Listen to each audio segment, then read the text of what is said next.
Good afternoon, everyone. This is Mayor Cyril Jefferson convening a special meeting of the High Point City Council.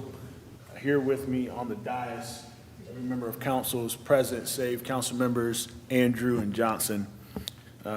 Today's meeting is for the purpose mostly with regards to the FY 25-26 budget. And before we get into our presentation of items, I'll ask if there is a motion here to adopt our agenda. Second. Motion is recognized to Councilmember Holmes, second by Mayor Pro Tem Moore. Any discussion on the motion to adopt our agenda? Are those in favor, please signify by saying aye. Aye. Any against? The ayes have it, and our agenda is adopted.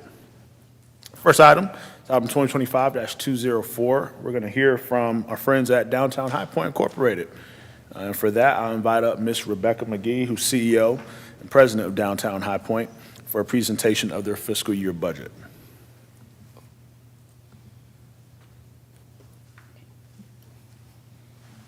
Little clicker work.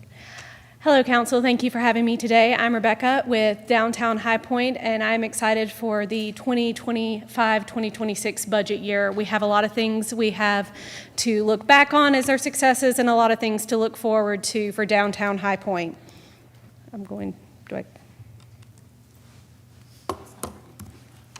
We will just do it that way. So for our successes for Downtown High Point, we have started our Social Saturday. We were ending our second year and had some really great information to share with you. So one of the things about Social Saturday is we created it to drive business to our downtown and uptown area. It is a collaboration of our retail, our bars and restaurants, and we have it on the first Saturday of every month. So I was excited because we partner with Visit High Point, and Melody today shared that over this time last year, we have had a 58% increase in our traffic from this time last year of Social Saturday, and that is a look at the entire year. So back in September, we started adding additional activities, Downtown High Point activities that we call them, and that is our incentive for the merchants. So the merchants partner with us, they give a special, they have music, but what are we doing to help assist drive that traffic? So in September, we started theming our activities. We started doing things like our music. We started having giveaways at the retail places. One of the most recent additions, and excited to say, was the trolley pub to downtown. That is an addition to our regular trolley. It is a reservation fee, but we cover most of the costs so people can explore our city, stop at local places, and learn a little bit more about High Point. One of the new things we did for 2024-2025 is we started our quarterly mixers. We do those in partnership with other organizations such as High Point by Design, High Point Discovered. We intend to continue these into the new year as well. We do host monthly merchant meetings. That was kind of our answer to how to get information out to our downtown businesses, who needs to be involved, but it's just a monthly standing meeting where we can share things that we're doing, things that our partners are doing, things that the city has coming up. It's been very successful. We do those sometimes virtual and sometimes in person. One of the most recent developments that we talk about is our Showplace West. Again, it was the first 1970s historic building listed on the National Register. And it is also the first multi-tenant building in North Carolina to receive historic mill credits. So currently our developers that we entered into a purchase agreement with are in their due diligence period, and we are excited to say that is actively moving forward during this period. And also, last year we were calling ourselves Forward High Point. Downtown High Point is excited to say people have stopped referring to us for the most part as Forward High Point. We are Downtown High Point. Our mission is slightly different than Forward High Point, and our direction is. So we've done a new website coming soon. We had our logo updated. We've just got all kinds of activities in that rebranding sector. So one of the things that we are looking forward to is we hope to increase our budget for this year. As you can see, our budget last year was a combination of municipal funds, that is city and county funds, grants from other organizations, and then sponsorship. We propose to hopefully increase our municipal funds, but the overall percentage goes down. We had proposed to raise additional sponsorship. You'll see that in one of our projects we have coming forward. And then we also have grants that we are still active with and looking forward to. So one of the new additions we would like to add in the 2025-2026 budget year is Cinema Saturday, which is a playoff social Saturday. It is the third Saturday of every month through the summer months. It will be sort of like going to the cinema. Instead of going to one particular movie, there's several options at the same time. I say several, 2 options, one in Uptown, one in downtown. We're still working out the kinks, and again, it's all based on funding. But the idea would be to have outdoor movie nights. We have looked at Greensboro, Kernersville, Winston-Salem, and none of those dates conflict with any of the surrounding cities, as well as looked at the dates for both the soccer team and the baseball team. So any movie that would be shown after any of those games and would not conflict.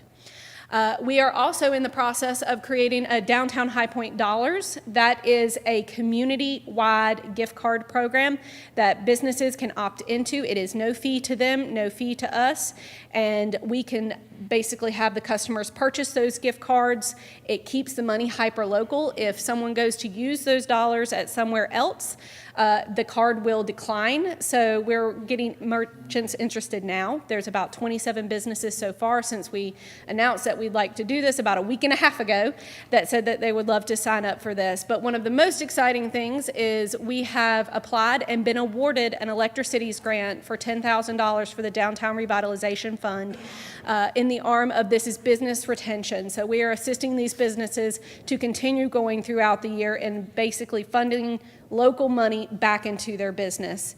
So that's an additional $10,000 that we perceive to say if they purchase $100, we will match that by $50 with this grant.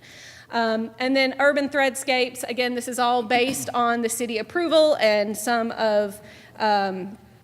ideas we have floating in the background, but this is basically where the sponsorship additional dollars come in.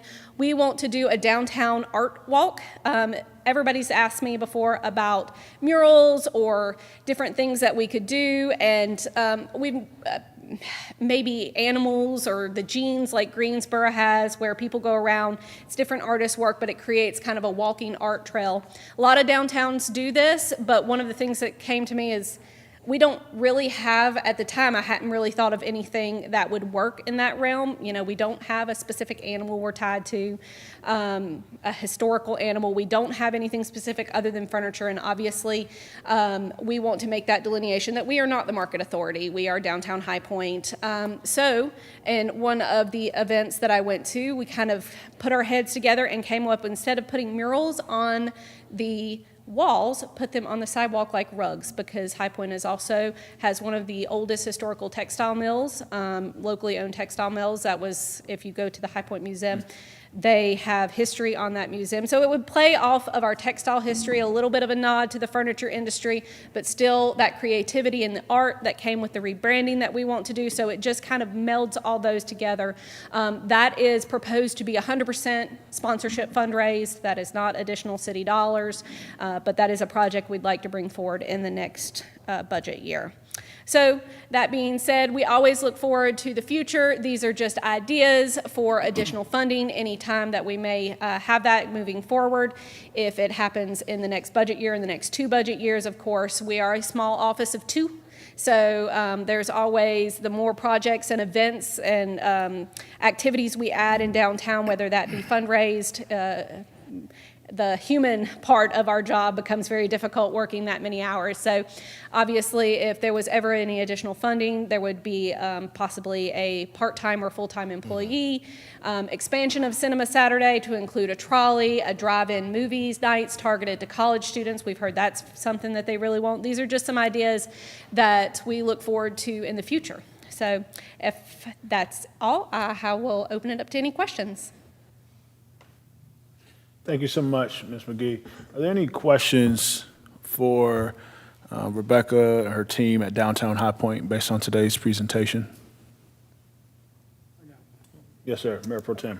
Councilman Moore, the types of merchants under the Downtown High Point Dollars, you say about a week and a half, 27. Is this broadscape and open to everybody? Are you talking restaurants, retail, hardware, auto zone? What are we talking about? So it can be open to anybody. It is a geographical footprint that we plan to put on top of it. So anywhere from about Brewer's Kettle, companies coming all the way down to the railroad tracks. It can be any business. We hope to be targeting the small businesses. So we have about 78 retail bars, restaurants in that area. That does not include service businesses right yet. The rest of that, the 78 and then the 200, that's about the difference. I hope to have 30 businesses on board. I think that's a very low goal. Obviously, as we introduce this and move forward, it can be anybody. It can be the photography shop right next to Just Priceless, and I say that because I just went and met with them. It can be the auto store. A lot of times they don't see corporate businesses investing in this because it is a little bit difficult to explain to new employees as they come on. But the target is those local businesses between that footprint. But anybody can participate. Thank you. Any other questions for Ms. McGee? Yes. I have a, whoops. I have a We'll quick comment. go Councilmember Peters, and we'll go Councilmember Holmes. Okay. So just to reiterate how important downtowns are for cities, we were just at the North Carolina Economic Development Alliance meeting yesterday, and one of the economic developers were talking about that they lost a big, huge contract of a big business coming in because they said, y'all don't have a downtown, and this was in Greensboro, and they were like, whoa, no, we've got 3, but they didn't come that way when they came in for their, so it really has a big difference in your having a downtown, a strong downtown for economic development all across the city. So thank you so much. Thank you. That's a great point. Thank you for that. Councilmember Holmes? Yes, some great ideas here. In terms of executing these, were there benchmarks that you all used when sourcing out these ideas? Other cities who may have had a Cinema Saturday or a similar proposal that existed that you guys use as a benchmark? So not any specific city. We often get together in my field and talk about what works, what doesn't work, and then just our capacity. So for an office of 2, it would be hard to take on a large festival. I've done it, but it's a lot of work and takes a lot of employee drain. So the thing that a lot of downtowns focus on are these reoccurring small pops of energy. They're events, but they're not festivals. Movie nights tend to be very popular downtown. It's a very big draw for kind of the aesthetic of what you expect to get when you come downtown. Social Saturday is actually very unique, I think, in the way that we structure it. No other city quite does that, which is why we wanted to make Cinema Saturday a little bit like going to an actual cinema where there's 2 movies showing at the same time. One would be a children's movie. One would be a rom-com or something, a musical. So it's kind of like you could see 2 films at one time or see them kind of back to back or go between the 2 of them. But that's really our focus, is to create these small little energetic pops of activity. Farmers markets do well in downtowns. Obviously, we have a very strong farmers market. I don't need to do anything for the farmers market. But a lot of downtowns will also address that if that is not the case. So I have seen downtown organizations take on the farmers market. Another one that they tend to take on is same concept, but a vendor market in terms of a farmers market. So they'll add a little bit of retail to what they don't have. That's also something we've thought about, but structuring it more towards Social Saturday because we don't have a strong retail presence, especially down around our stadium. Add a little bit of shopping so you can go use the social district, go get your drink, and then hop out and do a little bit of shopping. So there's no one particular city we point to, but we all kind of have best rules and practices, and these are kind of the ones we start to tick off when we have the employee capacity and the funding. And that leads me to second question. In the expansion of your budget, your priority, would it be to increase staff or put that money into the scope of these new offerings? The budget increase would go directly all into projects right now. If there was any additional funding in the future, we would look at an employee, but all of the money that we are requesting is going to Social Saturday for that expansion, as well as Cinema Saturday, as well as the Downtown High Point dollars. And so it would go directly into projects at this point. And I asked the question because, I mean, you're a team of two, and these are some pretty hefty lifts. Do you feel like at your current capacity, you can make these things successful as they could be with your current capacity of staff? I would love to have an extra set of legs, as always, but I do believe that we can make these successful events. Most downtowns are not large staff. If you look at the area cities, it is anywhere between 2 and 4 staff is a pretty standard amount for their downtown. So we're all kind of used to just jumping in and working the craziness. You either love or hate this type of work, and obviously I've been in it for over a decade, so I love it. But an extra set of legs would not be a bad thing. But I want to focus on getting more activity in our downtown and focus on those projects, because I think that will be more impactful right now for the downtown and for my merchants, because the merchants are who I do this for. Thank you. Yeah, and if I could just follow up on that, I think first, thank you for this presentation. Appreciate the data that Visit High Point shared with you all. The 58% increase in traffic at Social Saturday since last year, I think is a really special and impressive number to note. So thank y'all for just being diligent with that idea and continuing to push on it. And then building on that idea. I think just the context of my thoughts here, and I'll full disclosure, several years ago when I was a young professional working in the city I think at the time I was working for United Way, I remember going to the Young Professional Summit. And I can recall at the time some previous names who we all know coming and speaking about what was going to happen here in our city. And I think Randy Heeman and Ray Gibbs and some other ones were there speaking, Ryan Ferguson and Jerron. That was like the first time I met you, Jerron. You look younger now than you did back then, actually. I think it's just because you're less stressed now. So, but that was an exciting time. And I can recall then hearing everything that was happening in the city and how that made me as a young professional want to get more involved and look where we are sort of now. Mm-hmm. And so to see so many of these things come to fruition makes me very, very excited. I think the backdrop of what's happening with downtown High Point, I want everyone here in this room to know, as well as the public listening, that driven by citizen input, we are doing the work of building a downtown. Mm-hmm.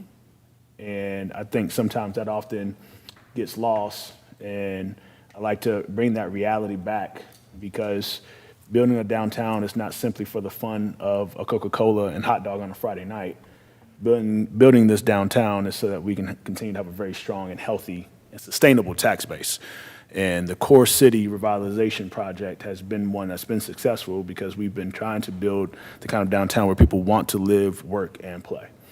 And hearing so much of what you're talking about here, we've done a great job of building so much of the work into downtown, and we want to keep doing that. And a lot of what you're telling us here is how we draw some of the play down there. What I think is important is that other element of live downtown is the heavier lift. Getting the apartments, the residents, the condos, the homes in downtown is a heavier lift. Now, this council's working on it, trust me. We're doing our absolute best. The city management team, directors, everyone's working very hard to bring more living downtown. But until you have that organic foot traffic that comes from people living downtown, working downtown, and just being used to coming downtown, you have to generate and manufacture foot traffic. And you guys have been doing that by hosting events and trying to market our downtown in the way that we've been talking about. And so I just think it's important to note that what we're talking here is implementing a strategic plan that you all created. I think, what was that, 2022 or 23 you all created that plan? Adoption October 2024 was when it was adopted. Okay, adopted October 2024. And as a plan, it's meant to be implemented. And citizen input, field research has gone into it. And so this is an opportunity to build on that. And so I'm excited to hear it. Love the idea of the sidewalk murals, love the idea of the downtown High Point dollars. I think once someone becomes a customer once or twice, they're bound or likely to be a customer a third and fourth time as well. Even love hearing some of the future project ideas. I also just want to note and appreciate the partners that you all have had. Councilman Holmes brings up a great point about capacity. And you and I have talked about capacity a few times, but what I appreciate is that you all in proximity, working closely with folks like Visit High Point, High Point Discover, High Point by Design, some names you mentioned, Business High Point, working with the folks at the stadium, working with folks here at the city. I think we've had sort of shared capacity, I'd say, amongst all those entities working together. And so kudos to y'all on leveraging what is available in terms of all those entities. So thank y'all. Are there any other questions or comments? I have one more question. Yep. So I got a call Monday morning from a property owner that asked about the MSD, and I thought it might be part of this presentation today. Could you just kind of share your perspective if you wanted to bring that up, or will you plan on another time? So when we did our strategic plan in start of 2022, 2023, but adoption in 2024, we were looking at the possibility of an MSD or a bid district on the downtown area. Once it was adopted, we decided it was not, with the city, that it was not the direction that we were going to go. That conversation has since come up. That is a possibility that there will be an MSD if the council so chooses. I will tell you from my experience in doing that work on the strategic plan that the majority of the small businesses that we work with were very supportive of the MSD. They understood what would be put in, what they would have to put in, but then they would have a blueprint of what they would get out of it. And so I am a big supporter of that way of funding for a downtown, because about 90% of all downtowns have some sort of an MSD or bid district, because it is a very clear-cut way to fund the work that you're doing. That being said, of course, it is all up to the council. Of course, we would work to support whatever the council decision is moving forward, but I do believe that we would have questions from the community and some business owners, but we would bring up all the support that we had from the previous 2 years ago and start those conversations again, because I will say I think the small businesses would support it because they understand, and even more now, because they now see what we've been doing for 2 years. I think the conversation will be a little bit of an easier conversation. Okay, thanks. Any other questions from the dais? All right. Well, Ms. McGee, thank you so much. Thank you. We look forward to staying engaged with your team. Next, item 2025-205. We're going to hear now from Mrs. Melody Burnett, President and CEO at Visit High Point, with regards to their FY 25-26 budget. Ms. Burnett, whenever you're ready. Thank you, Council, for having me today to talk about the visitor economy in High Point. We just had our board meeting today, and it's always really high and energetic as we talked about $170 million of economic impact flowing into this community, saving us $204 per household. So you got to be happy about the visitor economy, alive and well in High Point. In terms of our budget year for 25-26, occupancy tax is flowing and flowing nicely for 24-25. In fact, we just amended our 24-25 budget today to see what that would look like for the next 2 months, now that we know that our occupancy tax is coming in even better than it was last year at about 9% increase. You can see the dip that we had right there at COVID, but we recovered quickly than we ever expected.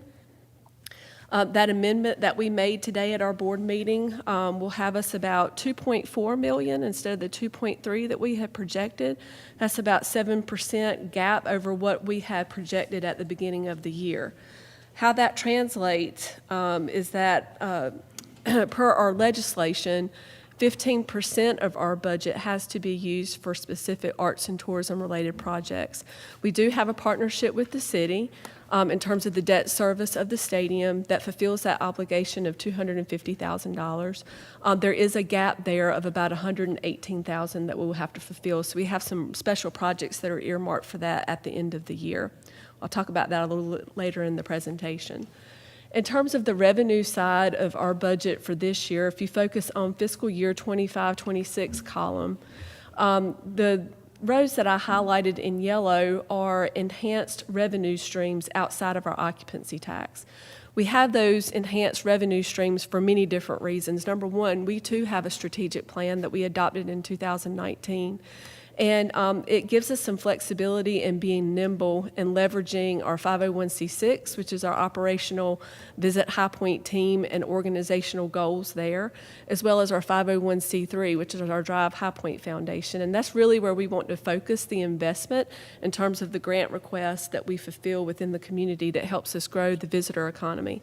Some of those rows that you see is rental income, and that could be from renting out our meeting rooms or tenants that we have there at 501 or 515 West English. Sponsorship revenue that we have for promotional advertising in our website, marketing materials, et cetera.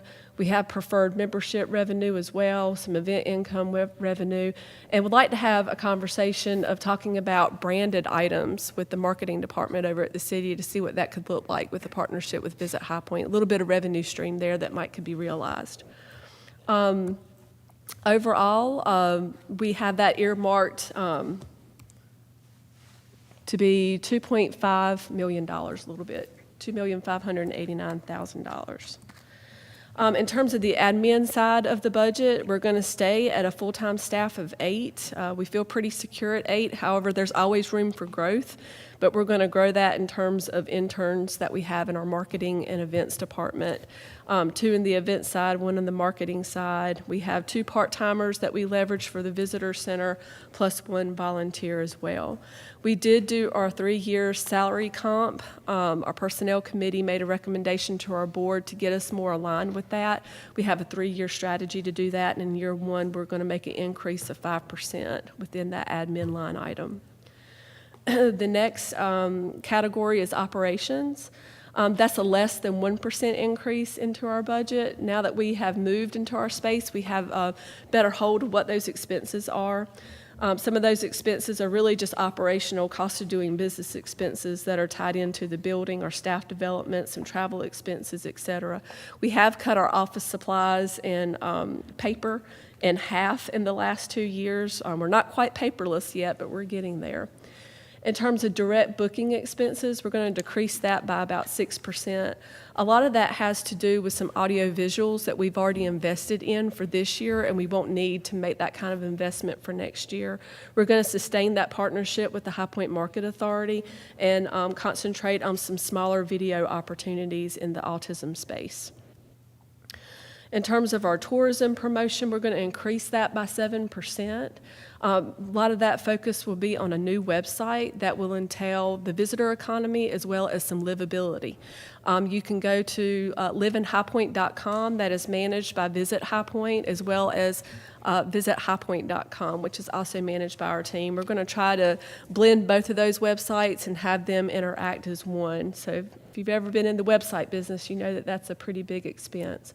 We're also collaborating with High Point by Design to see if there's some content that needs to live on our website, just to give them some more capacity as well. In terms of marketing tools, we run the events calendar, CrowdRiff. We have star reports for our hotel lodging industry, as well as short-term home rental data, which we have surprisingly more than 300 short-term home rentals within our community. And of course, because we do have Placer AI, we're able to give Rebecca those good stats on Social Saturday as well. Continuing with tourism promotion, our advertising schedule is outlined to the right side of that paper there. Pretty much the media schedule is going to stay as is.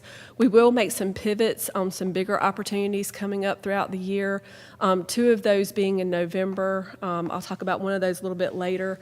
One is a partnership with Southwest Renewal Foundation within the Southwest area, which will be an impactful piece of public art. I don't have a lot of details to share today, but there's some collaborations with some other neighboring cities that can bring in significant tourism impact. So we want to be able to be nimble within our marketing budget to put some dollars there in November, as well as an attractive opportunity at Truist Point Stadium. Continuing with tourism promotion, we do manage printed collateral. We just wrapped up the destination guide. It will be ready to be distributed in 2 weeks. We should have it in our office and ready to be delivered. We will be focusing this coming up year on reprinting and updating the home furnishings and design guide. So the destination guide, the home furnishings and design guide, and the High Point Autism Travel Guide are signature pieces of collateral for High Point.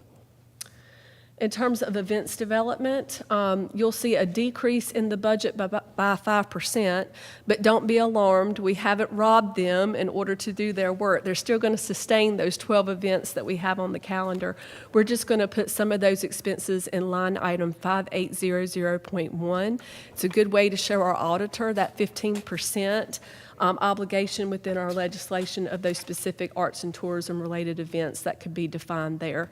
A lot of those are tied in to that partnership with the stadium that we have outlined for the partnership with the city for the ARPA fund opportunity. The ARPA funds that you guys have granted us, I know we have to have that completed by December of 2026. We're going to be ready to implement by November of this year. That will be a partnership with Truist Point Stadium, the city, and Visit High Point to have a Winterfest experience at Truist Point. Visit High Point, thankfully, with that grant funding of $200,000, is able to partner with a company out of Texas to implement a light show experience between the winter months when we don't have stadium activation with the Carolina Corps or the High Point Rockers team. We've talked with many other stadiums within the Atlantic League that has partnered with this particular vendor out of Texas, and they've been able to prove very positive results from it. We like that we will own the asset because we have more flexibility in using it throughout the year. We also have the ability to also trade out those assets with other stadiums to keep it fresh and renewed. So we would be ready to implement and start building that out right after market as early as November the 10th, in time for the High Point Holiday Party, which would be that first Saturday right before Thanksgiving, and then have that live out throughout December, maybe even part of January as well. In terms of our grant investment through Drive High Point, the 501c3, over the last 6 years, we've been able to make over a $1.2 million investment in these particular categories, the largest being events in experience category, the red being sports, green being arts and design, and the blue being certified autism centers. Of course, we've earmarked about $172,000 out of those line item revenues highlighted in my first slide to be earmarked to go back into that investment to keep that grant cycle sustainable. And of course, my last slide, this shows the budget allocation. For those that like numbers or like visuals, this tells you the portfolio of what we're managing over at Visit High Point. Our reserve, we're still paying ourselves back from the move. We came in $15,000 under budget from our move, and now we're continuing to put that money back into our reserve, so then that way we're healthy and solid for the next project that comes up or new opportunity. I'm happy to entertain any questions that you all might have of me. Thank you so much. Any questions from council? I would like to, well, Ms. Burnett, the mayor would be thrilled that you reduced your paper usage by half. The mayor is a big fan of how much paper use. So Patrick. thank you for that. I did write that down, by the way. We have young professionals on our team that keep us in check. Anytime we want to print or copy something, we think twice about it. Thank you. Thank you. Actually, the trees, thank you, but, you know, Yeah. I thank you on their behalf. I just had a comment. I was asked at a recent event where I bumped into some staff. They were asking about the materials that y'all provide us. And I told them that I often keep those. I may not have a direct use for them that day, but if I'm going to speak somewhere, going to interact with people, it's so valuable. So even if it moves to a digital version, I appreciate getting that information from y'all, and I feel like it gives me something different than what people might always hear about High Point, so I just wanted to point that out, that I do like getting. I'm assuming it was our marketing team that was asking about our PACE report that is right off the press today. It'll be mailed to you all. It's also in a digital format on our website. It's handy to have that when we're talking with developers. We want our EDC team to have it, and of course you guys to have it too. We're finalizing our marketing audit right now because we're managing so much capacity and so many opportunities in terms of the marketing funding. We want to make sure that we're being very very mindful and fruitful with it. And so we have an outsider looking in to give us some recommendations on how to manage that even better for next year. Thank you for that comment. Mel, question. You said you guys use Placer AI, right? And you're able to kind of track where the traffic, the foot traffic is coming from. Where have we seen the largest increases of traffic Well, coming into the we downtown? love the flexibility of Placer AI because they're able to give us some historical data that we didn't have before. So we're diving into numbers now as far back as 2017, specifically in the downtown area, and you could see significant increases there from 2017, 18, all the way up to current that I think will help everybody in this room prove the cause that our time and investment is not being done in vain.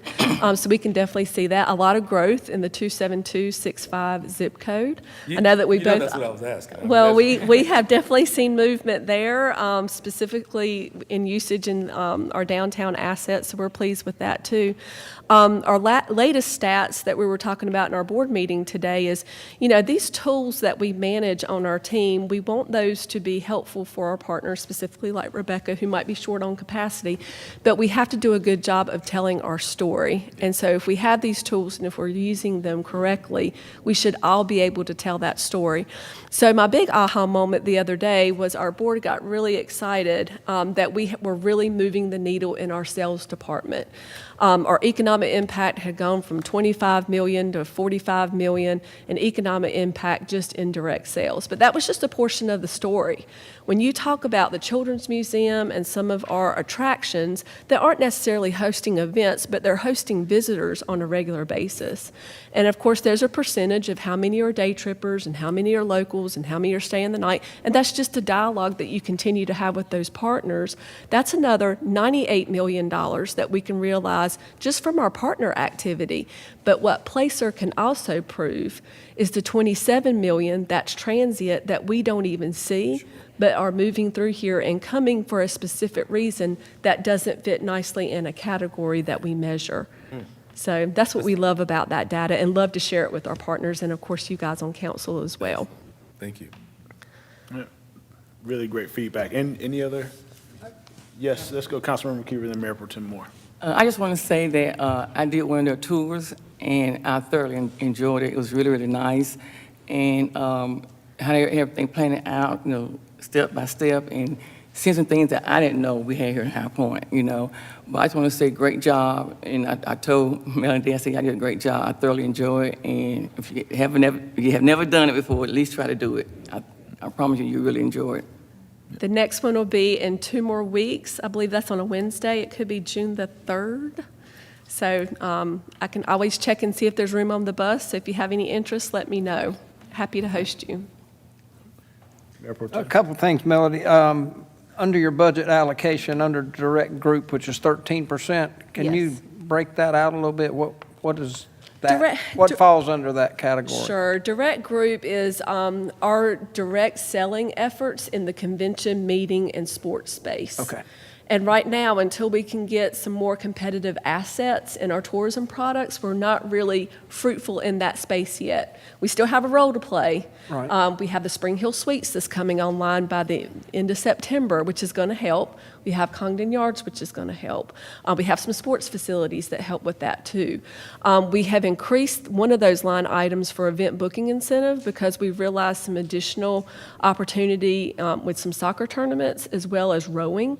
So we have increased that event booking incentive to offer those that can bring in some additional tournaments there.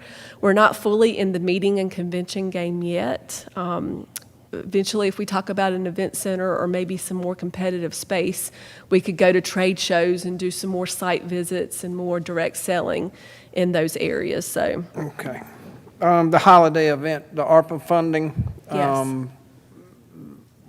This has been done before, apparently, the vendor you're using. Sure. And it just crossed my mind, seeing it looked great, looked like a cool thing to do. What if it rains? Does it rain or shine?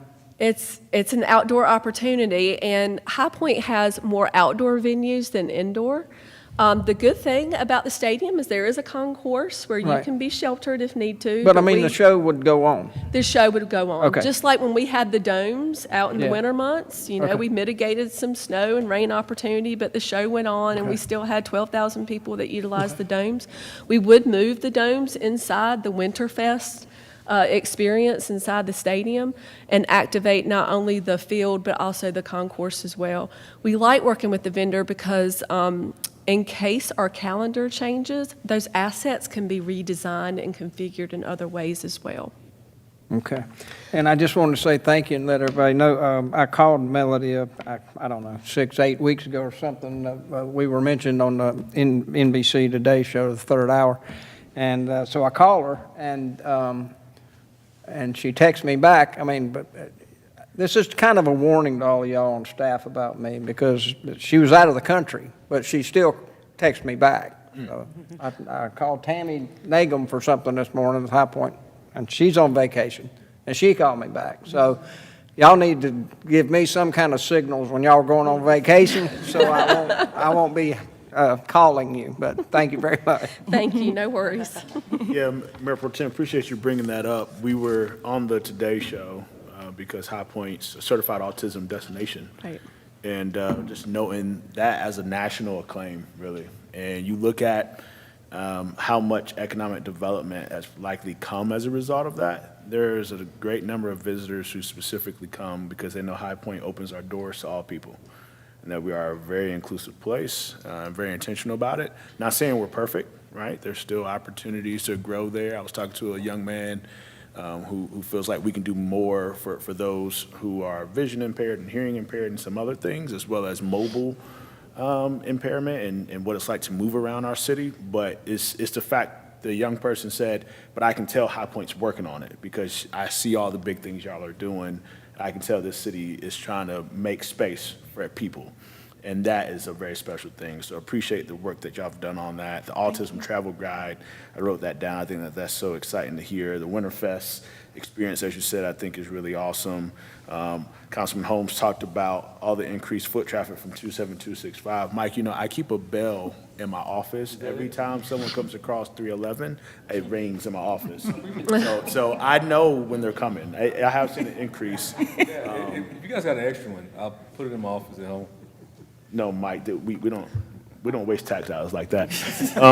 But no, it is good to see that. And I remember, Mel, your comment, you always say it starts with the visit, right? And it could be all types of things, whether it's new business development, new jobs, people moving in and living here, whatever it is, it starts with the visit. Whatever happens in High Point, it started with someone having to visit it first. And so how we curate that visit experience is so important. And even the conversations that you all have been participating in, I think I said this before, you all making, I thought it was a bold move to really invest in the events development side of things. I didn't see that coming when you all first did it. And then when I saw what it could mean, I said, this is really special. And you talk about all the festivals and events that your team not only puts on directly, but partners with to bring capacity, to support, to sponsor, and to add a certain level of quality to that experience. We want people, whenever they come to High Point, that visitor experience to truly be special, as best as we can. As long as they don't hit the potholes in Ward 6, they'll be fine. Well, and to your point, I'd also like to thank you for your partnership on our city-sponsored events. That's a great partnership that we value and love to continue that relationship. Yeah. And also appreciate this data about saving $204 per household through the economic impact. I think is pretty awesome too. So thank you for that. Any other comments, questions? Just one comment. So I am the council liaison to the Visit High Point Board, and I just want to assure you all and everyone that's listening that Melody Burnett runs a super tight ship. You've got an excellent board. You really know how to recruit talent. So thank you so much for being such a great partner. Thank you. I heard that the strategy for that is hire for your gaps. Events development was clearly my gap, and luckily we hired nicely for that role, I believe. Yeah. And I want to shout out, you mentioned a lot of partners that you all work with. Shout out to all of them for working with Visit High Point to make all those things happen, all the event venues, and the kind of yard, stadiums, food hall, things of that nature. shout out. Obviously, our city staff does a whole lot in partnering with you all, so thank you all also. Thank you. Okay, thank you. All right, our next item, item 2025-206, looking at our proposed budget for the city of High Point. We're going to continue our discussion and see if we can come to resolution here and answering questions and working through some of the pieces that are still yet to be figured out. And for that, we'll pass it over to our Budget and Performance Director, Mr. Stephen Hyraluk. Good afternoon, Mayor. Thank you, and good afternoon to you and members of the City Council. Stephen Haverlick, Budget and Performance Director. We don't have any formal presentation for this afternoon, but we did have some questions at the last work session, as well as some requests for information that have come up leading up to this meeting, and so just wanted to kind of walk you through that response package very briefly, and if there's any follow-up to any of these, provide responses as best we can. In the response package, we like to add the questions to the ongoing, so if you want to refer back to previous questions, so the page 6 is where the newer or updated questions and responses begin. So the first question, and thank you to marketing having the PDF working today. What is the status and timeline of the widening projects for Johnson Street, Sandy Ridge Road, and Gallimore Dairy Road? So these are NCDOT-led projects. Excuse me. The Gallimore Dairy Road widening project, that contract was approved this past March, and the estimated completion date is November of 2027. The Johnson Street, Sandy Ridge Road project, that contract is expected to be approved in June of 2025, so next month, and the estimated completion date is by the end of June of 2028. Just some further clarification. We talked a little bit about the Electric Renewable Energy Portfolio Standards, or REPS charge. This was officially kind of mandated in 2007 by North Carolina Senate. Again, as we've mentioned, it's a policy that's passed on through the customers, passed through to the state, and there's some additional information on what that charge entitles. There was some clarification requested on the salaries and other costs associated specifically with the proposed civilian investigator positions for the police department. And so in the High Point salary plan, these positions would be at grade 27. That grade has a minimum salary of $45,631. We list the midpoint and maximum there as well. But that's not all there is in budgeting for this position, or 3 of the positions. So we've broken it down between salary, benefits, operating, which is computers, supplies, training costs, and also a unique aspect of these positions is that they will each require a vehicle. And so there's a one-time cost of $50,000 budgeted for not just a vehicle. We're not buying a $50,000 car or truck. There's also lighting, striping equipment, similar to what you see with other police and fire vehicles. And so that's a one-time cost that will not be seen in future years for these positions. So that does drive up the cost when compared to some of the other positions that are more administrative and wouldn't require a vehicle. There was also some reference to the City of Charlotte with similar positions. So our HR department did reach out, and the City of Charlotte for a similar position has a minimum salary of $46,088, and then the midpoint and maximum there. So not exactly the same, but they are comparable. And then there was reference to the High Point new position for an additional IT cybersecurity analyst.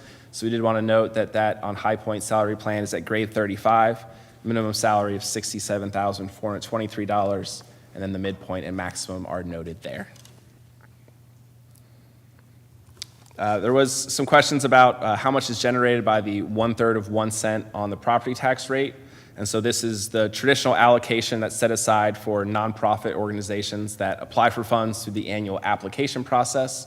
So we wanted to show not just the projected 25-26 amount, but also the past few years. So you see there are some increases to that as our property tax base grows and the value of 1 cent and also then 1/3 of 1 cent grows. We did want to provide some additional information on the Tenant Education Advocacy Mediation Program, or TEAM program, that is developed and run jointly by the UNC Greensboro Center for Housing and Community Studies, as well as Legal Aid of North Carolina. And so this program was started to have funding through Guilford County in June of 2021 through their federal and state emergency rental assistance funds. Those funds began to run out, and so the county allocated $805,000 in ARPA funds, American Rescue Plan funds. In addition to that, the city of Greensboro, in the current year's budget, so the budget year that's about to end, allocated $440,000 to this program, and that was funded through, the city has a fund called the Nussbaum Housing Partnership Revolving Fund, which provides funds for housing assistance and also some homelessness and unhoused prevention programs. There's a cent of Greensboro's property tax rates that allocated to that fund. And then additionally, we did receive an additional request through the American Friends Service Committee, and so we wanted to make sure you were all aware of that, and that was for $150,000 for rental assistance. So this would help tenants facing eviction, but this is separate from the TEAM program requests that we received. There's a similar model existing in Greensboro. Legal Aid of North Carolina kind of serves as the point of contact for eligible tenants, and requests are submitted directly to the city for disbursement. And so we know that request was going around through emails. We wanted to make sure that all you were aware that we did receive that separately from the requests through UNCG and Legal Aid of North Carolina. And then lastly, there was a question to just provide an overview of the city's debt service strategy. And so the city historically uses a combination of cash and debt to fund capital projects. Our tax-supported debt is in the form of general obligation and limited obligation bonds, and these are typically limited to 20-year terms. Revenue bonds, which are used for water sewer, the larger water sewer system projects, are limited to 25-year terms. Prior to when a water and sewer revenue bond issuance is going to occur, the city does engage a consultant to write a feasibility report on the issuance and also fund future operating results and future debt issuances. The benefits of debt-funded capital include long-term assets are funded with long-term financing, spreading the cost of an asset that is going to last more than 5 years. It may last 20, 30, even longer than that.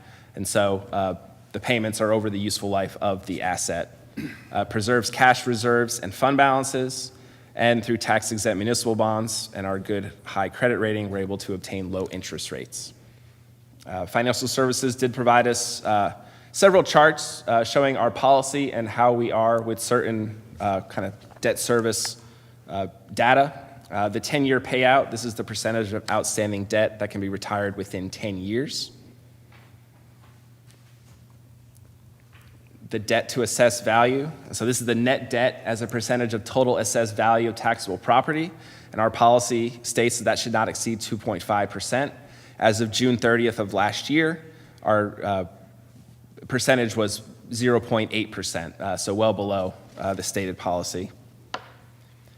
Debt service to expenditures, the policy here would be total government fund expenditures not to exceed 15%. And you can see for 2025, we're about 10%, and then as debt service is paid down, you see that dropping, so still well below the policy.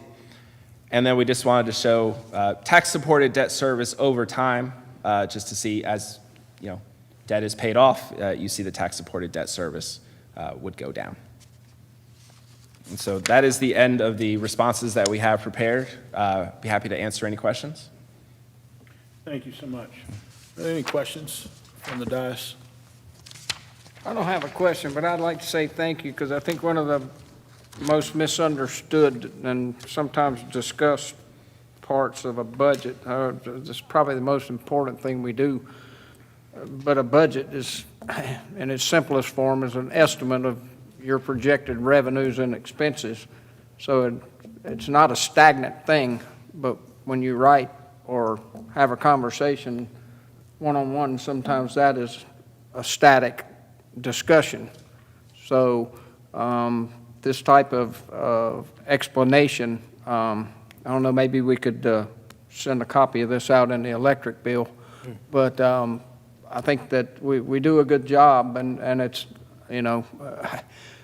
a budget in a growing city's not something that's probably going to reduce, but you can maybe reduce it as a percentage as you go against your growth. Because if you're growing if you're growing your city, then your budget's going to get bigger. Seeing that we are doing a good job keeping our bond rating and providing the basic services at at a high level. I really appreciate that explanation, and I think I'll be here at least one more year, so if you don't mind doing this again next year, that would be great. Thank you. Thank you for that. Any other comments or questions? Madam Manager, correct me if I'm wrong. I think most of what we've got in this budget that council members have asked questions about, I mean, unless they've got additional questions about this here, we're pretty solid.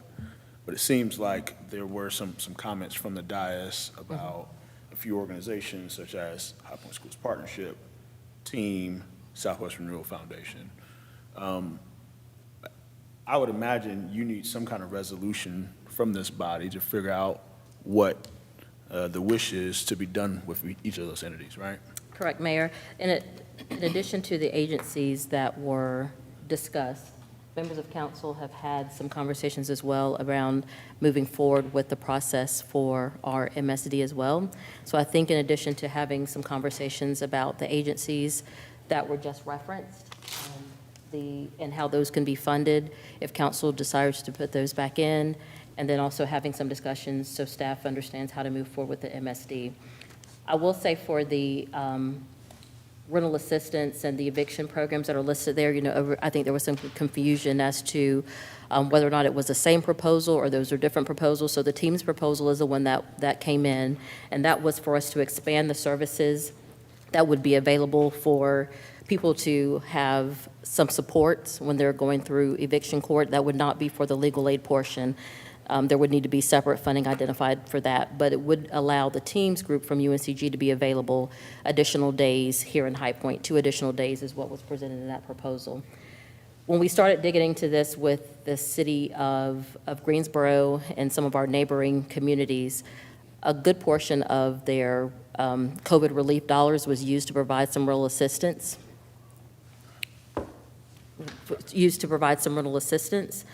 And there are some other communities that have some other sources of federal dollars that come in either through Emergency Solutions Grant that allows them to provide some rental assistance.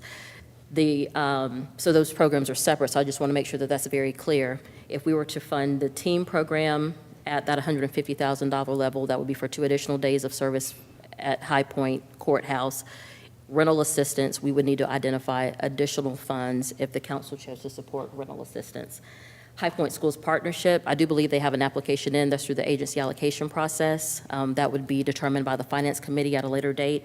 But the request that's being considered for High School Partnership as part of the budget is to keep their youth mentoring coordinator position funded. We did 2 years out of our ARPA-enabled dollars to support that, and they would like to have another $150,000 to support that program, and that would take it for another 2 years.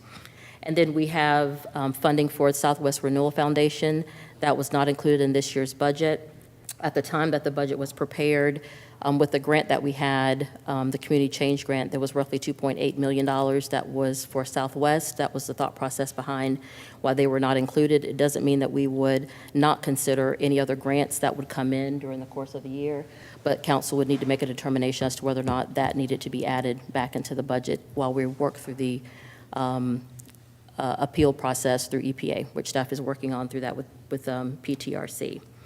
And then, again, the downtown MSD, how staff needs to proceed. And that's a little different, where if the board determines that you want to proceed with establishing an MSD, we did lay out the process for that at our earlier work session, I do believe on the 21st. We talked a little bit about that. That is still around a 8 to 9 month process where we have to actually do the report, have the public comments, have the public hearing once that report is done to get some feedback, and then council would set the rate for the MSD, and that would not go into effect until our next budget cycle.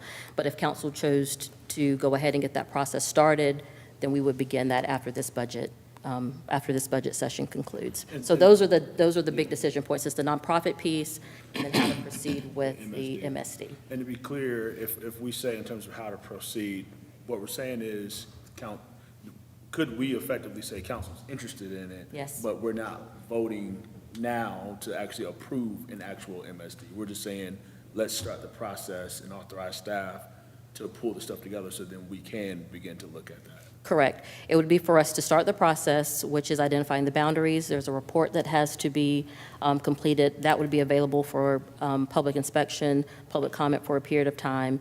And then at that point, council would go through the process to bring the process before the board to vote on it. So there's several months that would be involved in that. Identify boundaries, prepare a report, and I think what you're saying is whatever this report is, boundaries and some other things are in there. Correct. Includes how much funding would come from it, how many properties would be included in. Impacted. boundaries, or impacted. Okay. Yes, And sir. and a description of what they would get for that, because like in the call that I had Monday, I said, well, I think it might include lighting, it might include so-and-so, and they were like, well, I already have lighting. And I said, well, we haven't seen the presentation yet, so description of what exactly they will get for it so that they understand. Correct. You would talk about the types of services Right. that would be provided within those boundaries. Okay, perfect. Yeah, so I think, let's start with the low-hanging fruit, or what feels like low-hanging fruit here, team, which is the MSD conversation. What's not being asked of this group today is to vote to approve an MSD. We're not there. There's information that staff will need to gather on that, and what they need is direction from us on if we're interested in them gathering the information, basically, to prepare the report, so then we can either vote this thing up or down at some point and figure out what we want to do. Would you need an official vote on the record of that, or do you just need to know that there's general consensus from the group to start that? I think it would be best if we had actual vote from the council that this is how the majority of the group wants to proceed with preparing to explore this MSD process. Okay, just to make sure I'm clean here with Robert's rules, Madam Attorney, I know you're listening, and the team's here. Do we need to suspend rules to add an agenda item to vote on this, or because it's a part of our presentation, can someone make a motion to approve this moving forward? Mayor, I think it would be fine to move forward with a motion. No need to suspend the rules because it's under the general topic of adoption of this year's budget. Understood. I'll go ahead and make a motion then to authorize staff to move forward with preparing the information and preparing the report, so that way this body can be able to look at it and understand what we're getting into. Second. Second goes to Councilmember Cook. Any discussion on this motion? All those in favor, please signify by saying aye. Aye. Any against? The ayes have it, and the motion passes. So that was MSD. Let's talk about the figuring out what to do with the three nonprofits. I'll go ahead and just throw out there for everyone. My wife works for High Point Schools Partnership, so whenever we talk about this or debate it or vote on it, I always abstain from any discussion and recuse myself from any discussion. So if you all want to start with that discussion, let me know, and we're going to make a motion for me to recuse myself on that discussion. And Councilmember Cook, I'm specifically looking at you because I think you brought this piece up. So I'll go ahead and make a motion to recuse myself from the discussion. Is there a second? Second. Second from Mayor Pro Tem Moore. Any discussion on the motion for my recusal? All those in favor, please signify by saying aye. Aye. Any against? The ayes have it, and I am recused. Mayor Pro Tem Moore. Okay. Well, do you want to begin? Yes, and what I proposed was to not fully fund it, because I do understand we have limited ARPA-enabled dollars. So my recommendation is to fund them at $75,000 from the ARPA-enabled dollars that are remaining. So therefore, taking that off of the fiscal year budget and sending it to finance to approve. And so I don't know if we need to have the discussion to say how finance is feeling about using those dollars or how we feel about asking that of the committee, but I felt that that was an appropriate use of those funds. I specifically appreciate that work around working with young people and helping them find industry and placement within High Point. I think that falls directly in line with everything that we have been trying to promote, which is to, number one, help the industries that exist here now, but also help young people find a way to stay in High Point and feel passionate about the mission and the businesses that are here. And so I think having not have to use our city staff to provide those types of programs and to have a partner like High Point Schools Partnership that can dedicate a staff member to work with those types of programs, I think that that's an invaluable resource and something that will only grow as other things grow in the city.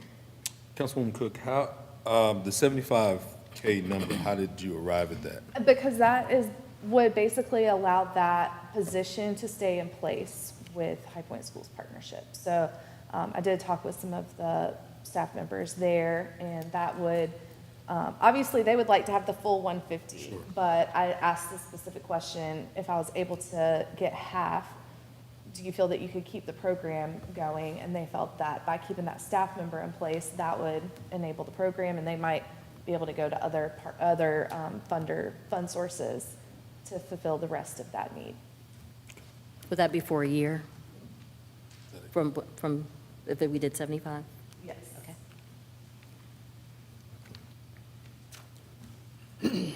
I'm inclined to Any agree. other comments? Oh, yeah. Yep. I'm inclined to agree with Councilmember Cook. I mean, I think High Point Schools Partnership is really an economic development thing. I mean, they started that to sort of improve, frankly, the reputation of High Point City Schools, right? You got potential employers looking at the city, they're going to look at the schools, and so it's really an economic development aspect of it. And the other thing, I think, with this youth work, I have this theory that the one reason we've had kind of reduced crime, particularly among young people, not that we don't have any, is the effectiveness of all these youth-serving organizations in the community. And so to get them to collaborate more and to build their capacity through this effort will pay off in that way as well. I do want to add that they also host a program that specifically like a job fair for teenagers that they invite the school system to participate in. And they're still developing that. That's still in the beginning, first couple of years. And so I do see that that's another area that they've collaborated with the city. And I just think that that's so important to help navigate, especially when we're starting to see part-time jobs being filled by adults. Identifying community partners that want to hire young people, that's something that we certainly can't ask our staff to be spending a lot of time on, and they've identified that and started to build those relationships. So I'd hate to cut that off while they're, building that capacity. No. Anything else?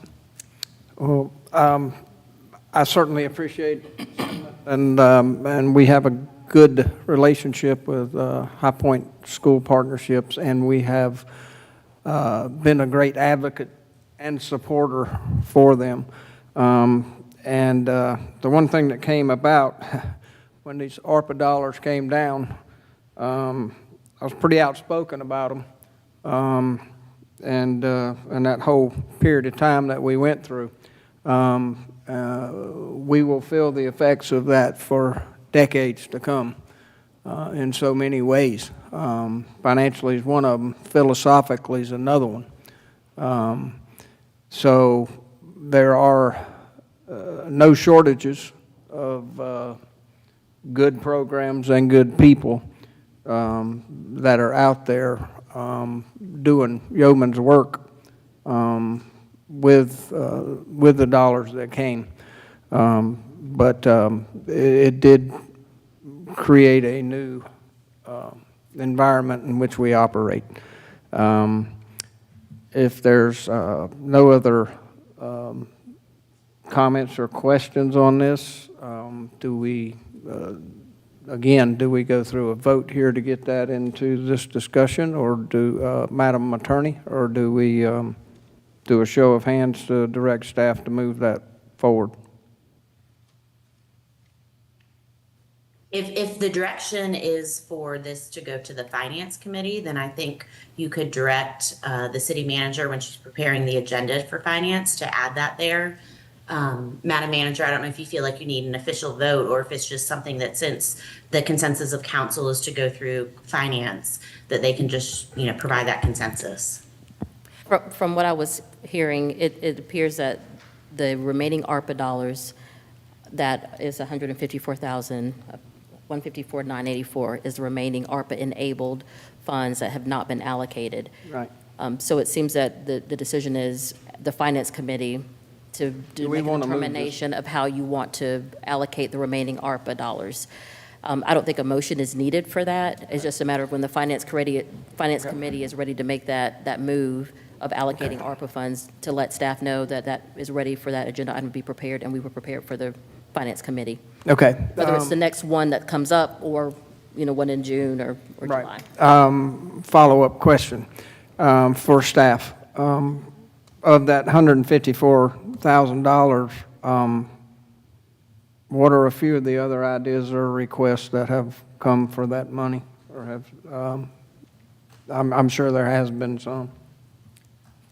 There haven't been any new requests that have come in Okay. since we put out the application Okay. process several, I think it was over two and a half years ago. Okay. That we put out the application process. So there haven't been any new applications that have come in, but clearly, High Point Schools Partnership, the rental assistance discussion that we're having as part of the budget, and then also the Southwest Renewal Foundation were the three that, Okay. I propose could be funded So- from this source. So we've been discussing the High Point Schools Partnership one here, not the other two. So can, in order to just do it all in one meeting, can I make the suggestion that we just move the ARPA fund discussion into the next available Finance Committee meeting? Sure. Okay. Is everybody okay with that? Yeah. Okay. And just to clarify, that would happen before the June 3rd approval meeting, or June 2nd. It would, looking at the schedule now, it looks like, so our next Finance Committee meeting, I do believe, is on the 28th, is it the 29th. 29th? So we would know what finance Well- decides before we vote on the budget. You will, but keep in mind that it is a budget, as I mentioned, and budgets can be amended. So if, Right. if No, that's all. I just wanted to make sure that. No, I agree. I just wanted to be clear as to how it could work, but I think it's important that if for whatever reason we don't get to where we need to be, or to a completion, we need to give staff what they need to have the budget ready to go forward, because unlike our bigger levels of government, we have timelines on our budgets and penalties if we don't have them, so, we can't run 15 years without one, so. And also, High Point Schools Partnership has put in an application for the nonprofit allocation that we're already looking at, so Yeah. that's why, for sure. And, I'm sorry if I may, as Councilmember Peter said, we talked about the next Finance Committee meeting being on the 29th of May. I don't know what the schedule is for the committee to make a determination on the agency applications.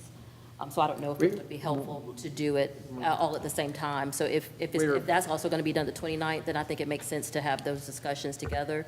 So we're not funding agencies out of Absolutely. two different sources. We'll have those numbers compiled before the 29th Okay. meeting. We'll prepare the agenda item then for the 29th for you all to have that discussion.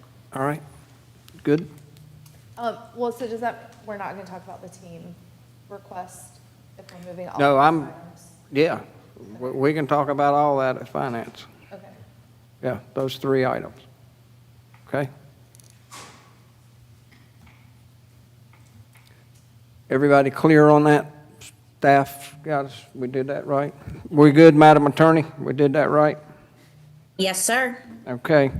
Then we will go back to, do I have to install you back in as mayor? Do I got to hit a gavel, or? You mean, do I need to get sworn in all over? Yeah, you got to take an oath or anything? No, I think we're all right. Thank you for that. So to be clear, it sounds like in terms of what your question was for this evening, for this body to consider, we've made it through discussing all those pieces. At some point, I guess you all in finance are going to talk through all this. I would just encourage every member of council to read the email that came about the team program. They make a really interesting business case for eviction mediation, which I know all of us have probably been in conversations about.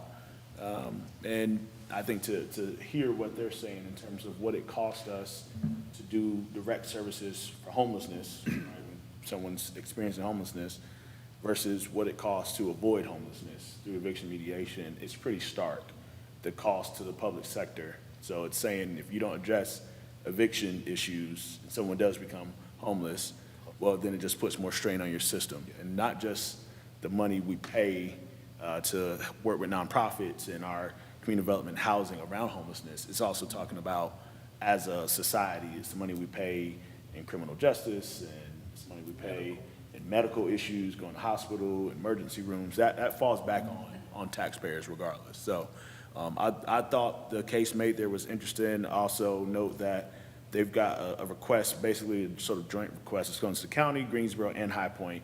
High Point being the smaller of the three is being asked to put in less than the other ones, but it would be an opportunity for us to maybe do our part there. So finance, as you all prepare for that discussion, if you'll just take some time to review that information, and then this body before June 2nd also take some opportunity to review all that. Councilmember Cook, were you going to say something? Well, I just wanted to add that there is a meeting opportunity next week at the YWCA for people to learn more about how our community development department's efforts towards these types of things, but they did share last night that we are nationally ranked 5th in the nation for our eviction rate. And I haven't been in a while, but I would encourage anybody who doesn't think that it's worth helping people on the front end to go sit in court and experience what that is like. And I want to also be clear that when we talk about the landlord mediation, that this is a fair and honest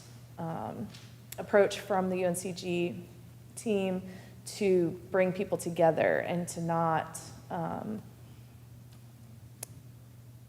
advertise or blast people's names in public for the things that are going on. It's a very positive program. So I would just second everything that you just said, Mr. Mayor. Thank you for that. Yeah, I would also say last night we learned, I mean, Councilmember Cook, Councilmember Holmes and I were at the Consolidated Plan public input session last night, and there's a lot of flexibility in terms of the CDBG dollars, and maybe as this plan that we're going to approve in a couple of months, so we can actually increase the amount that's toward rental assistance and mediation, so there could be another opportunity to support this kind of effort as well. I mean, that would, I guess, start in the fall sometime, but that's another thing we need to be talking about as that plan moves forward, the Consolidated Plan.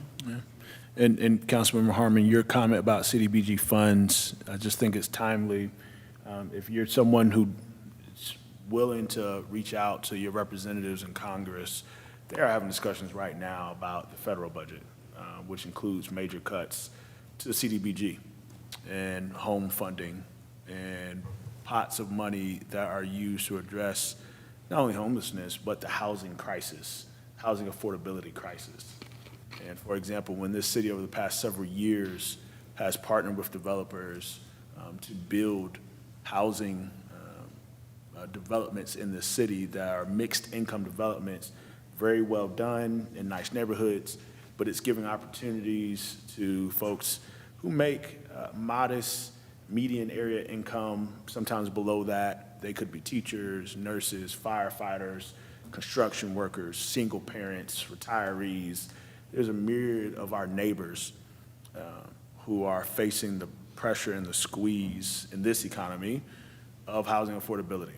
And that cut at the federal level, we just want to make sure folks understand it, that at a certain point, our local government will have to navigate what those cuts look like in terms of what we get.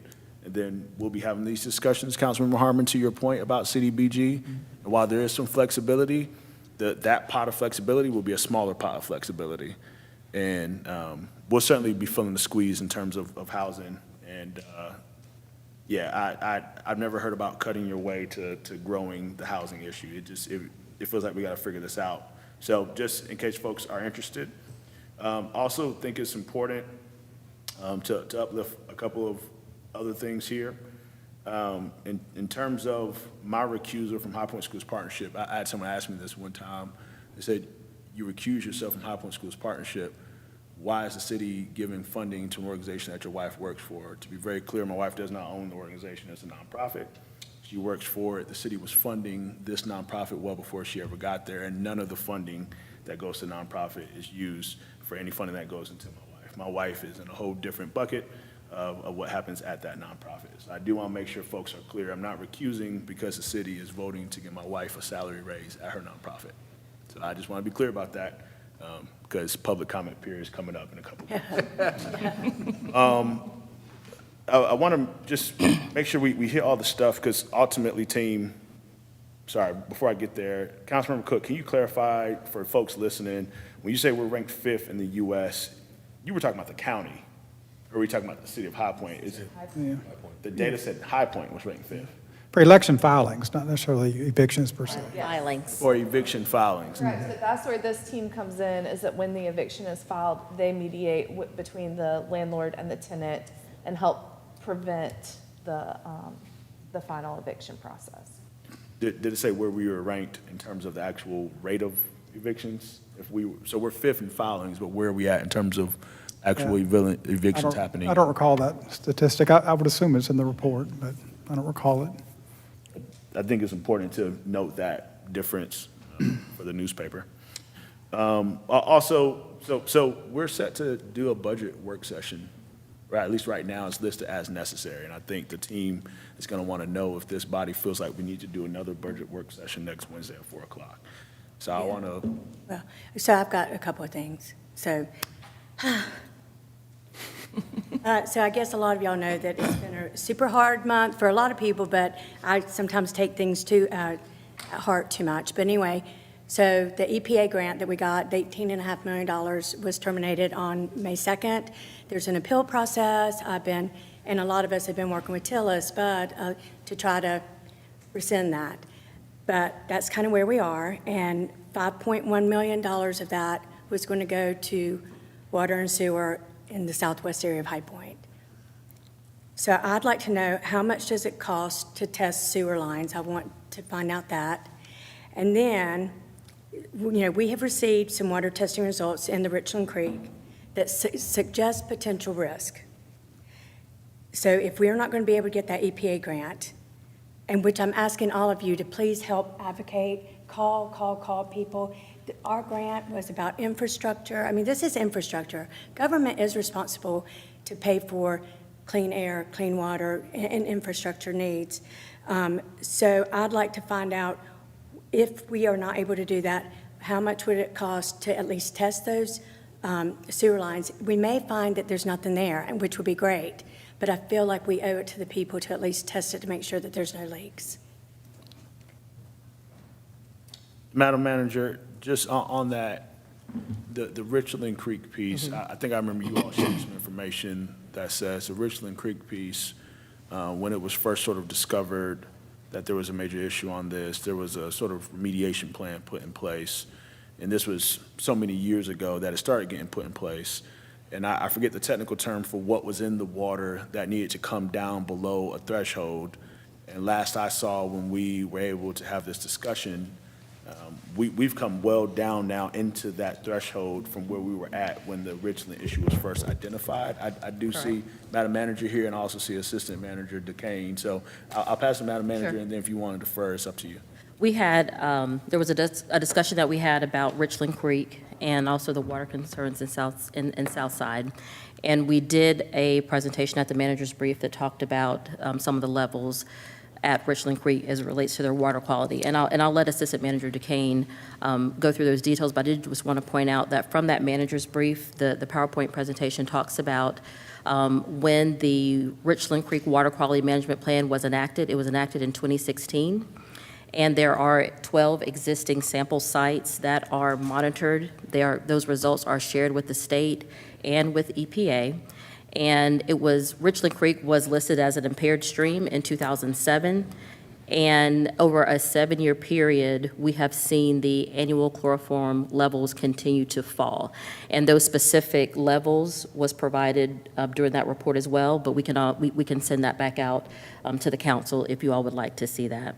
And if there's a part of that I missed, because I am not the technical engineer on water quality, I will let Assistant Manager DeCane step in.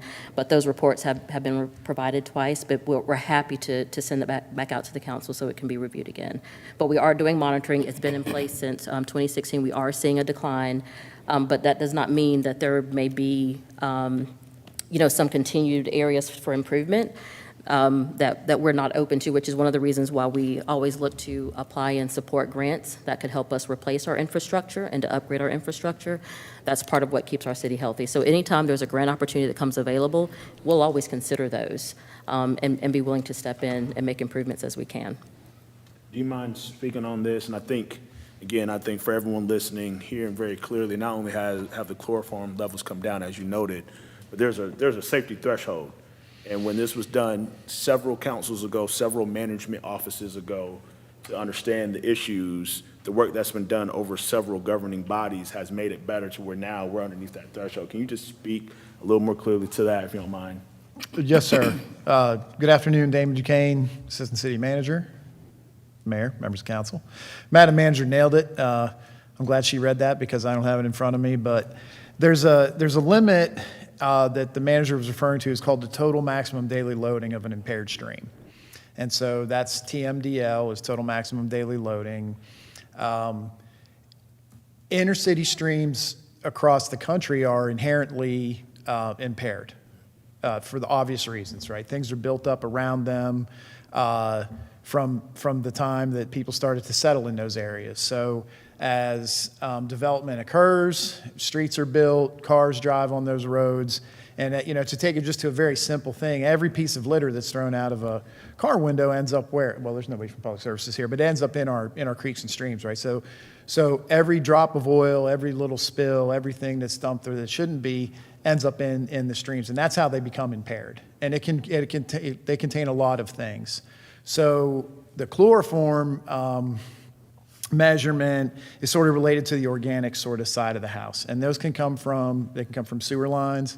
They can come from illicit discharges from there can be businesses or occupation or other things. Those who are unhoused will be residing in wooded areas near streams. They're not going anywhere to use facilities. That can contribute to TMDL loading in a creek or an impaired waterway. So the reason that I'm getting really in the weeds here, but there's quarterly sampling, and then all those numbers are run to be normalized based on the temperature of the stream at the time too. So it's a very detailed, very in-depth, and very much required testing protocol that we follow, and then all those things get reported. And yes, over time, the numbers in High Point should be very happy to report, they have come down and on average are below the limit that the EPA has set for total maximum daily loading in the Richland Creek. The reason why we have 12 sample sites is to help us kind of try and determine where the source might be coming from. That can vary depending on if it's a point discharge. So say there's an illicit contributor here and there, but over time we haven't been able to kind of nail it. But neither has anybody else. Everybody, all cities have TMDL monitoring programs. Ours is doing pretty well. I hope that wasn't too awfully boring because it sounded like it was. No, I appreciate you going into the weeds there, and I think residents, if they have questions, they like to know that our team is taking the time to address it and can see it from the entire point of view from all sides. You go ahead, Madam Manager. Just one point of clarification, this may be information that we can send back out to the council, but I don't know I know that the initial testing is done by our staff and that is sent to the state and to EPA. So I don't know if there's a way to quantify what the actual cost is for that testing, but it is done by our staff, and then it is sent to a third party, being the state and EPA, to look at those results, to make sure they're monitoring those results. But I'm not sure if we can allocate what the actual cost is for that, but we can try to do that and provide that to the council. And actually, I guess I didn't ask the question right. I'm not asking about testing the water. I'm actually about testing the lines. We can look and see if there's. Because I know that there's been some potential causes identified, and I know that there's some homeless issues and stuff. I get that, but it's just important to me to know that we don't have any leakage in our pipes. So if Now, you will have some, I'm thinking about I&I of inflow and infiltration that you have. I'm in the other side. Okay, never mind.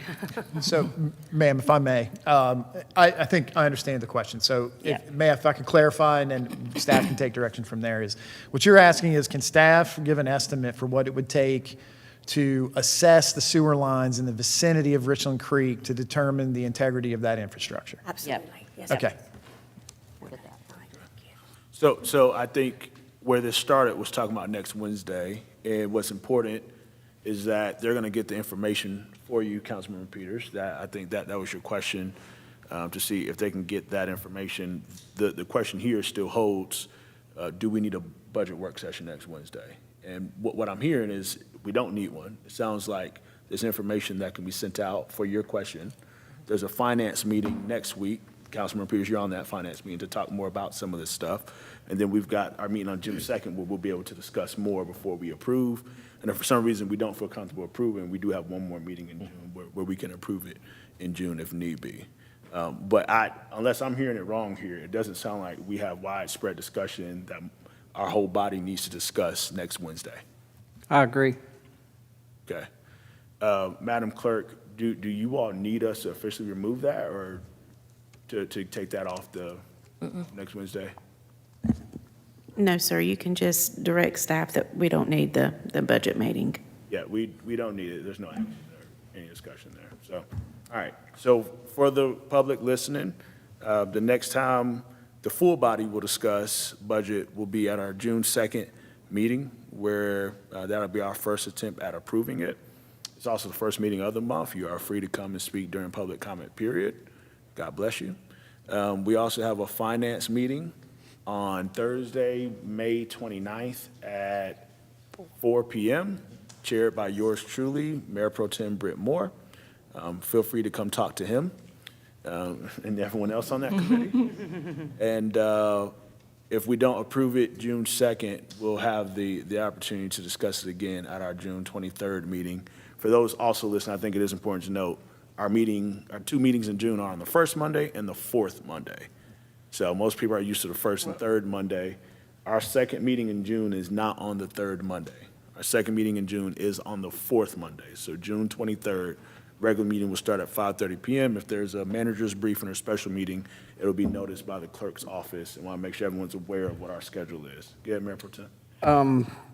And following along those lines, staff, would you remind us of when the statutory deadline for the submission of our budget is? June 30. June 30. I just wanted that to be public knowledge, and just because we give staff the approval on the budget, there's multiple days and hours of work that go into the preparation from that point forward to, in addition to all the other stuff they're doing in their free time, to make sure that budget is read, done, corrected, and ready to go. So we need to do our best to have it ready to go June 2nd. Let me know when. If I just want to remind, Madam Attorney she mentioned this at earlier, I think it was our first budget work session, but if you haven't had an opportunity to reach out with her, if there are any conflicts for the agencies that we do fund, if you just go ahead and note that or let her know that way we'll make sure that we're prepared when the item comes, the budget comes on June 2nd.